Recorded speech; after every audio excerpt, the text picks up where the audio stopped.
The Pack of Ragamuffins by Brothers Grimm.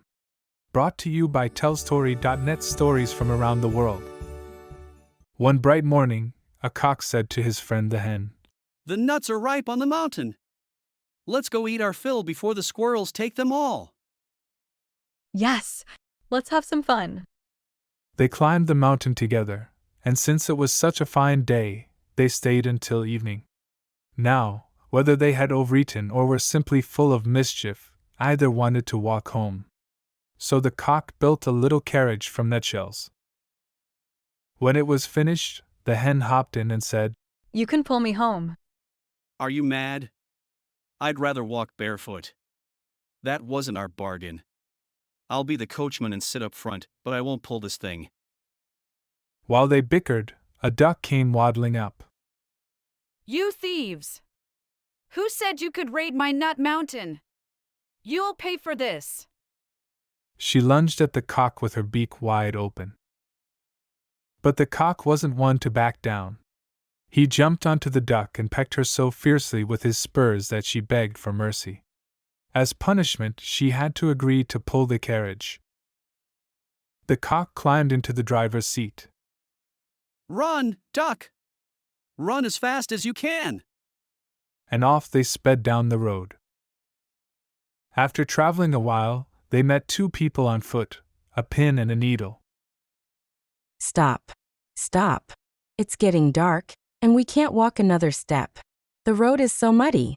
Could we ride inside for a bit? We've been at the Tailor's Tavern just outside the gate, and stayed far too long over our beer. Seeing they were thin and wouldn't take much space, the cock let them climb in, though they had to promise not to step on his or the hen's feet. Late that evening, they reached an inn. The duck's feet were aching, she was waddling side to side, and none of them wanted to go farther in the dark. At first, the innkeeper refused them. His inn was full, and besides, they didn't look very respectable. But they begged sweetly and offered the egg the hen had laid on the way, plus the duck, who laid an egg every day. Finally, he agreed they could stay. The group ordered food and drink and had a grand time. Early the next morning, just as light crept through the windows, the cock woke the hen. They fetched the egg, pecked it open, and gobbled it up together, tossing the shells into the fireplace. Then they went to the needle, still asleep, grabbed it by the head, and stuck it into the innkeeper's seat cushion. They jabbed the pin into his towel.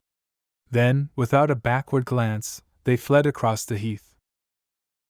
The duck, who liked sleeping under the open sky, had spent the night in the courtyard. Hearing them sneak away, she forced herself awake, found a nearby brook, and swam downstream, much faster than she'd ever moved pulling that carriage. A few hours later, the innkeeper climbed out of bed, washed, and reached for his towel. The pin scraped across his face, leaving a red streak from ear to ear. He stomped into the kitchen to light his pipe, but as he bent toward the fireplace, the eggshells jumped into his eyes. Everything's attacking my head today, he grumbled, sitting down crossly in his grandfather's chair. But he leaped up immediately, shouting, Ouch! The needle had stabbed him even worse, and not in the head. Now he was furious. He thought of those guests who'd arrived so late last night, and went to find them. But they were gone. He vowed never again to take in such a pack of ragamuffins, eating and drinking plenty, paying nothing, and leaving nasty tricks as their only thanks.